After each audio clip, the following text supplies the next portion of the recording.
Assalomu alaykum, hurmatli tomoshabinlar. Bugungi ma'lumot pensiyasini bank kartasiga oladigan har bir inson uchun juda muhim. Ayniqsa ota-onangiz, bobo-buvingiz, yolg'iz yashaydigan qarindoshingiz yoki kartadan foydalanishni yaxshi bilmaydigan yaqinlaringiz bo'lsa, bu gaplarni albatta ularga yetkazing. Chunki hozir ko'pchilik pensiya kartasida pul kechikishi, karta ishlamay qolishi, bankomatdan pul yechilmasligi, qarz yoki jarima sabab ushlab qolishlar, firibgarlar qo'ng'irog'i va muddati o'tgan karta muammosiga duch kelmoqda. Men bu videoda masalani oddiy tilda kim xavotir olish kerak, kim xavotir olmasligi kerak, nima qilish kerak, qayerga borish kerak, qanday hujjat tayyorlash kerak, hammasini batafsil tushuntiraman. Kanalga hoziroq obuna bo'ling, like bosib qo'ying. Chunki bunday ogohlantirishlar ko'p oilalarni katta muammodan saqlab qoladi. Oldin ko'pchilik pensiyani juda sodda tartibda olardi. Pensiya pochtachi orqali uyga olib kelinar. Yoki pensioner belgilangan joyga borib naqd pulni olardi. Bank kartasi bo'lsa ham ko'p hollarda odamlar kartani faqat pul tushadigan vosita deb bilardi. Pul tushdi, bankomatdan yechildi, masala tugadi. Karta muddati, bankdagi shaxsiy ma'lumotlar, pasport yangilanganmi, telefon raqam kimning nomida, qarzdorlik bormi, ijro hujjati bormi, bularning ko'piga odamlar e'tibor bermasdi.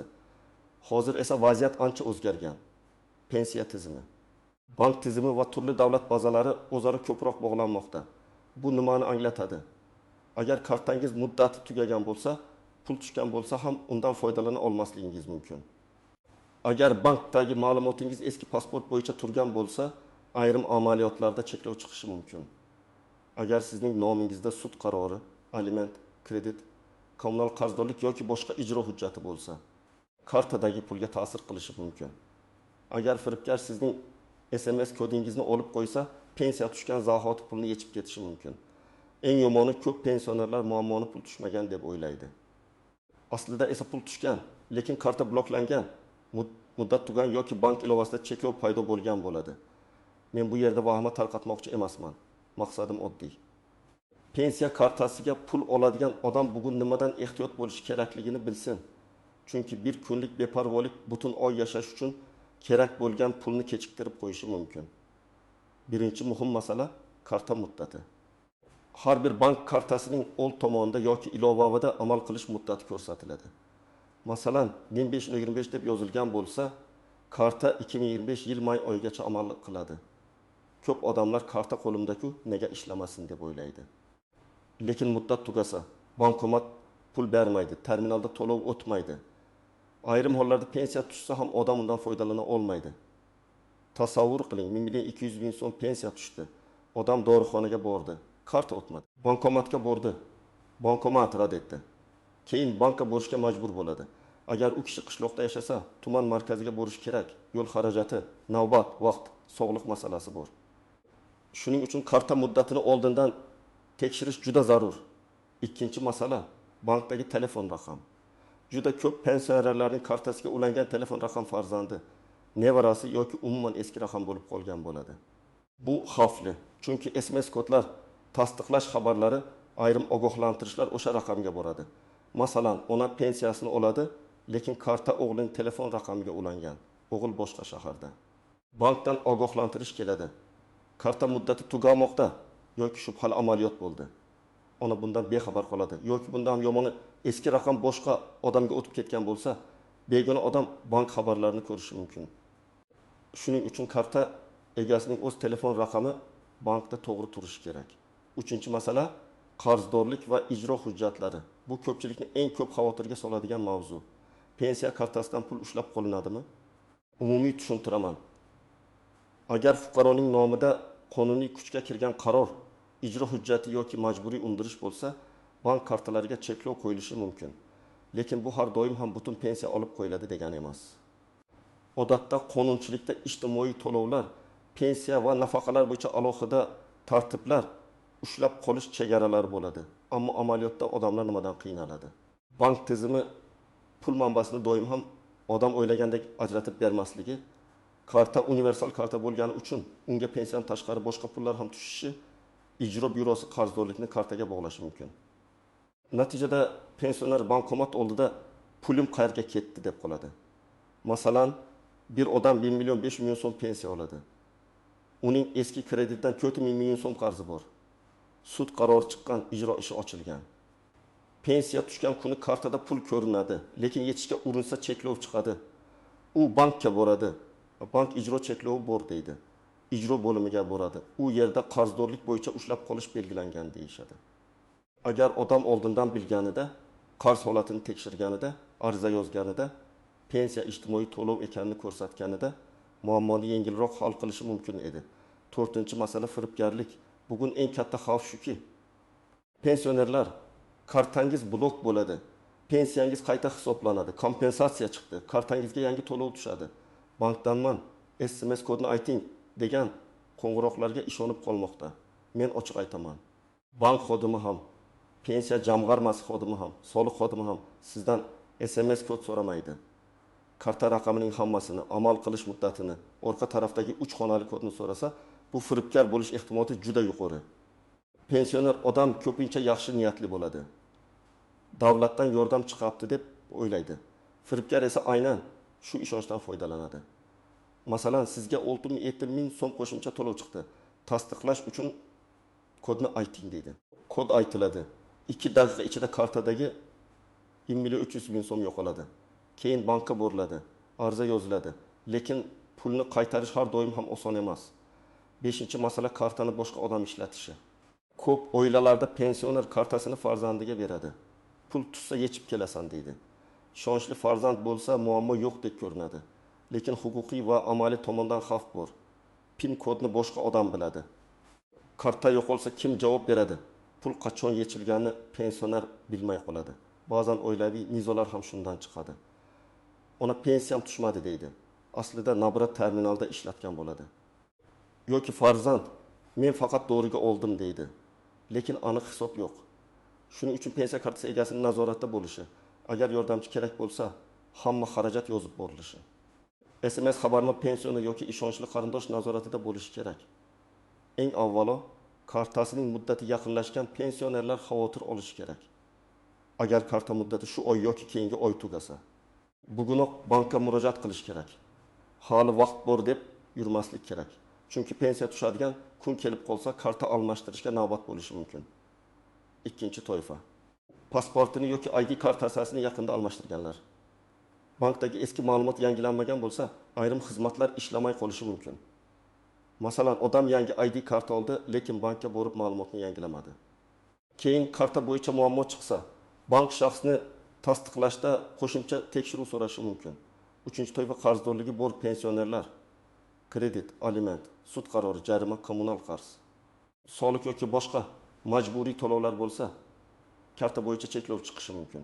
Bu yerda eng to'g'ri yo'l yashirish emas, oldindan tekshirish. Chunki cheklov kutilmaganda chiqqanda odam doriga, oziq ovqatga pul topolmay qolishi mumkin. 4-toifa yolg'iz yashaydigan, telefon va bank ilovasidan foydalanmaydigan pensionerlar. Ular SMSni o'qimasligi, bank ogohlantirishini tushunmasligi. Firibgarni haqiqiy xodim deb o'ylashi mumkin. Bunda yaqinlaringiz bo'lsa, haftada 1 marta kartasi, SMSlari, pul tushgan tushmagani, shubhali qo'ng'iroqlar bo'lgan bo'lmaganini tekshirib turing. 5-toifa. Pensiya kartasiga boshqa pullar ham tushadiganlar. Masalan, farzandi pul tashlaydi, ijara puli tushadi, savdodan tushum keladi. Bunday kartada pul manbalari aralashib ketadi. Agar ijro yoki bank cheklovi bo'lsa, qaysi pul pensiya, qaysi pul boshqa daromad ekanini isbotlash qiyinlashishi mumkin. Iloji bo'lsa, pensiya uchun alohida karta, boshqa tushumlar uchun alohida karta tutish ma'qul. Agar kartangiz muddati hali uzoq bo'lsa, bankdagi telefon raqamingiz o'zingizniki bo'lsa, pasport ma'lumotlaringiz yangilangan bo'lsa, qarzdorlik va ijro cheklovingiz bo'lmasa, SMS kodni hech kimga aytmasangiz, kartani o'zingiz nazorat qilsangiz, ortiqcha vahima qilish shart emas. Pensiya kartaga tushishda davom etadi. Lekin xotirjamlik beparvolik degani emas. Har oy pul tushganini tekshirish, bankomat chekini saqlash, shubhali xabarlarni e'tiborsiz qoldirmaslik kerak. Masalan, pensioner 1 million so'm pensiya oladi. Kartasi 2027 yilgacha amal qiladi. Telefon raqami o'z nomida, bank SMS xizmati ulangan qarzi yo'q. Bunday odam uchun asosiy xavf firibgarlik va kartani yo'qotish. Demak, u SMS kodni aytmasligi, PIN kodni qog'ozga yozib karta bilan birga saqlamasligi, bankomatda begona odamdan yordam so'ramasligi kerak. Birinchi nozik jihat. Pensiya tushgan karta bloklansa ham bu pensiya bekor bo'ldi degani emas. Ko'p odamlar karta ishlamasa pensiyam to'xtab qoldi deb qo'rqadi. Aslida pul hisobga tushgan bo'lishi mumkin. Faqat karta vositasi ishlamayotgan bo'ladi. Buni bankdan hisob varaq holatini tekshirtirib bilish mumkin. Agar pul hisobda bo'lsa, karta yangilanadi yoki boshqa tartibda yechish yo'li tushuntiriladi. Ikkinchi nozik jihat. Karta bo'lsa, darhol bloklash kerak. Balki uyda qolgandir deb 1-2 kun kutish xavfli. Ayniqsa pin kod oddiy bo'lsa, masalan tug'ilgan yil yoki 2021 bo'lsa, pul tez yechib olinishi mumkin. Kartani yo'qotgan zahoti bankning rasmiy kol markaziga qo'ng'iroq qiling yoki yaqin bank filialiga boring. Keyin yangi karta chiqarish uchun ariza berasiz. Uchinchi nozik jihat, bankomat pulni bermang. Kartadan yechilgan deb ko'rsatishi mumkin. Bunday holat kam bo'lsa ham uchraydi. Masalan, pensioner tekin sud 1000 so'm yechmoqchi bo'ldi. Bankomat xatolik berdi, lekin SMSda pul yechilgan deb keldi. Bunday vaziyatda vahima qilmang. Bankomat joylashgan manzil, vaqt, summa, karta raqami oxirgi raqamlari bilan bankka ariza yozish kerak. Odatda inkassatsiya va tekshiruvdan keyin pul qaytarilishi mumkin. Muhimi, o'sha zahoti bankka murojaat qilish. 4-nozik jihat. Yordam beraman degan begona odamlar.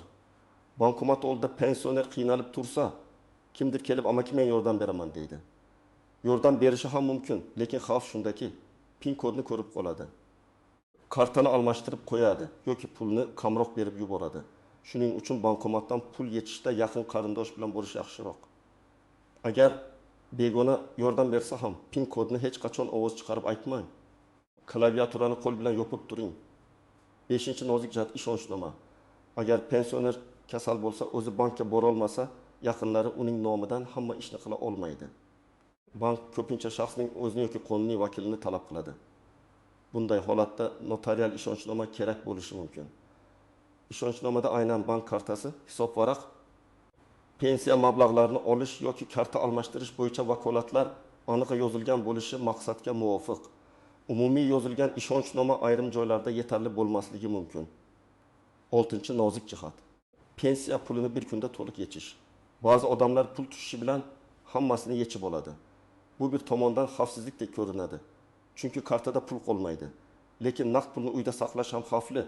Yo'qolishi, o'g'irlanishi, yong'in yoki boshqa holat bo'lishi mumkin.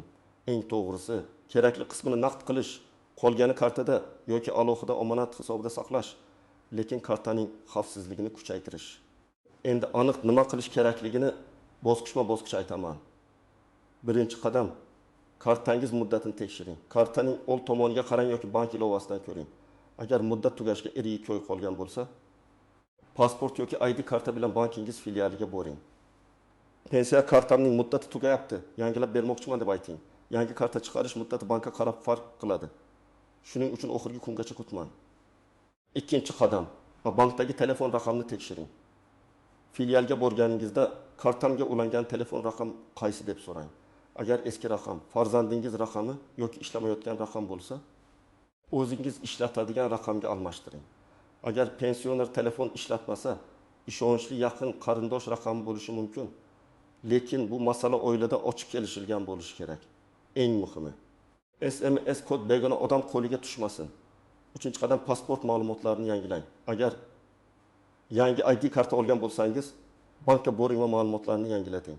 Kerak bo'ladigan hujjatlar odatda ID karta yoki pasport, bank kartasi, telefon raqam. Ayrim hollarda pensiya guvohnomasi yoki pensiya bo'yicha hujjat ham so'ralishi mumkin. Shuning uchun bor bo'lsa olib boring. 4-qadam, qarzdorlikni tekshiring. Agar kartada kutilmagan ushlab qolish bo'lsa, birinchi bankdan hisob varaq ko'chirmasini oling. Unda pul qachon tushgani, qachon yechilgani yoki qayerga o'tgani ko'rinadi. Agar ijro yoki cheklov deyilsa, majburiy ijro byurosining hududiy bo'limiga boring.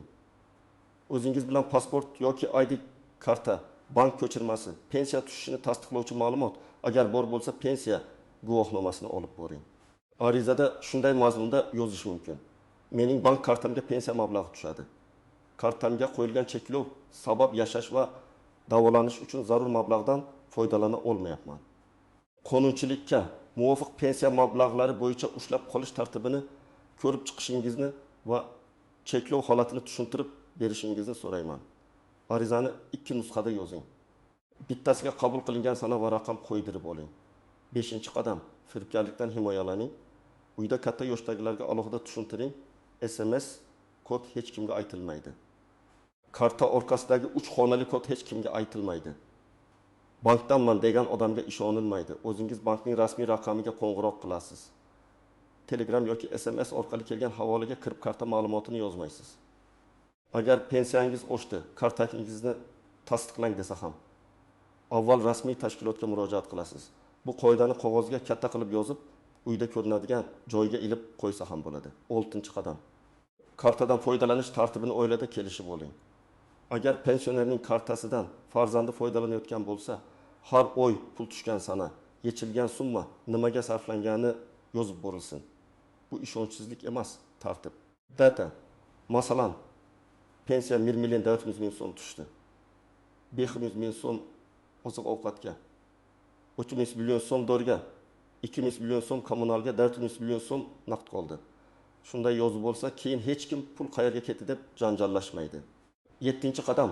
Muammo chiqqanda og'zaki gap bilan cheklanib qolmang. Bankka borsangiz, yozma ariza qoldiring. Arizada sana ism, familiya, karta oxirgi raqamlari, muammo mazmuni, telefon raqam ko'rsatiladi. Masalan, 2025 yil 10 iyun kuni pensiya mablag'im kartaga tushgan, lekin bankomatdan yecha olmadim. Sababini tushuntirib berishingizni va muammoni bartaraf etishingizni so'rayman. Arizangiz nusxasiga qabul belgisi qo'ydirib oling. Shunda murojaatingiz yo'qolib ketmaydi. 8-qadam. Pensiya bo'yicha muammo bankdan emas, pensiya organidan bo'lishi ham mumkin.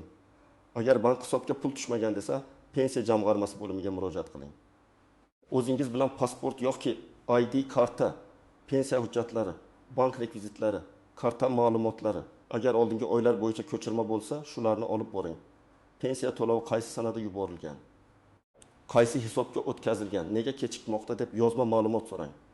Ba'zan muammo bank rekviziti o'zgargani, karta almashtirilgani, hisob raqam noto'g'ri kiritilgani yoki ma'lumot yangilanmagani sababli bo'ladi. 9-qadam. Yaqinlaringizni ro'yxat qilib tekshiring. Ota-onangiz, qaynota-qaynonangiz, bobo-buvingіз, yolg'iz qo'shningiz bo'lsa, ulardan 5 savol so'rang. Kartangiz muddati qachongacha, SMS qaysi raqamga keladi? PIN kodni kim biladi? Oxirgi marta pul qachon tushdi? Sizga shubhali qo'ng'iroq bo'ldimi? Shu 5 ta savol ko'p muammoning oldini oladi. 10-qadam. Rasmiy manbalarga tayaning. Mahalladagi gap, Telegramdagi noma'lum kanal. Faloncha aytdi degan xabar bilan harakat qilmang. Bankning rasmiy filiali, bankning rasmiy kol markazi, pensiya jamg'armasi bo'limi, majburiy ijro byurosi, davlat xizmatlari markazi kabi manbalardan ma'lumot oling. Chunki firibgarlar aynan vahima paytida yolg'on xabar tarqatadi. Birinchi misol, Toshkent viloyatida yashaydigan 6 yoshli pensioner ayolning kartasi muddati mart oyida tugagan. U buni bilmagan. Chunki kartadagi yozuvni e'tibor qilmagan. Aprel oyida pensiya tushgan, lekin bankomat pul bermagan. Ayol pensiyam to'xtabdi deb qo'rqib, 3 kun qarindoshlaridan qarz olib yurgan. Keyin bankka borsa, muammo faqat karta muddati tugagan ekan. Agar u bir yo'ldan kartani yangilaganida na qarz olardi, na asabiylashardi. Ikkinchi misol, pensioner erkakning kartasi nevarasining telefon raqamiga ulangan. Nevara internetdagi havolaga kirib, SMS kodini yozgan. Firibgarlar karta ma'lumotini olib, pensiya tushgan kuni pulni yechib ketgan. Bu yerda asosiy xato SMS kodni himoya qilmaslik va karta nazoratining pensioner qo'lida bo'lmasligi. Pul qaytishi uchun ariza, tekshiruv vaqt kerak bo'ladi, lekin hamma holatda ham natija kafolatlanmaydi. 3-misol. Bir pensionerning eski kredit qarzi bo'lgan. U men pensionerman, menga tegishmaydi deb o'ylagan. Lekin sud qarori asosida ijro ishi ochilgan, kartaga cheklov qo'yilgan. Pensiya tushganda puldan foydalana olmagan. Keyin bank ko'chirmasi. Pensiya hujjati bilan ijro bo'limiga borib, holatni tushuntirgan. Muammo darhol emas, lekin tartibli murojaat orqali ko'rib chiqilgan. Bu misol shuni ko'rsatadi. Qarzdorlikni yashirish emas, hujjat bilan hal qilish kerak. 4-misol. Pensioner bankomatdan 600 so'm yechmoqchi bo'lgan, bankomat xatolik bergan. U uyga qaytib ketgan. Lekin SMSda pul yechilgan deb chiqqan. Ertasi kuni bankka borgan. Bank ariza qabul qilgan. Tekshiruvdan keyin pul qaytarilgan. Agar u bir hafta kutgandi yoki chek vaqt joyini eslab qolmaganida jarayon qiyinlashardi. Shuning uchun bankomat xatosida vaqtni, manzilni, summani darhol yozib qo'yish kerak. Hurmatli tomoshabinlar, pensiyasini kartaga oladiganlar uchun eng yomon xabar shuki, bugun karta oddiy plastik bo'lak emas. U sizning oylik yashash mablag'ingizga to'g'ridan-to'g'ri bog'langan vosita. Karta muddati tugasa, telefon raqam noto'g'ri bo'lsa, qarzdorlik bo'yicha cheklov chiqsa yoki firibgarga SMS kod aytilsa, odam bir oy kutgan pulidan vaqtincha yoki butunlay ayrilib qolishi mumkin. Yaxshi xabar esa shuki, bu muammolarning ko'pini oldindan tekshirish, hujjatlarni yangilash, banka vaqtida borish va xavfsizlik qoidalariga amal qilish orqali oldini olish mumkin. Bugun albatta o'zingizning yoki yaqinlaringizning pensiya kartasini tekshiring. Muddati, telefon raqami, SMS xabarnoma, qarzdorlik PIN kod xavfsizligi. Agar muammo bo'lsa, bankka, pensiya jamg'armasiga yoki tegishli idoraga yozma murojaat qiling. Izohlarda yozing. Sizda pensiya kartasi bilan muammo bo'lganmi? Pul kechikkanmi? Karta bloklanganmi? Firibgarlar qo'ng'iroq qilganmi? Tajribangiz boshqalarga foyda bo'lishi mumkin. Videoga like bosing, kanalga obuna bo'ling va bu ma'lumotni ota-onangizga, bobo-buvingizga, qo'shnilaringizga albatta yuboring.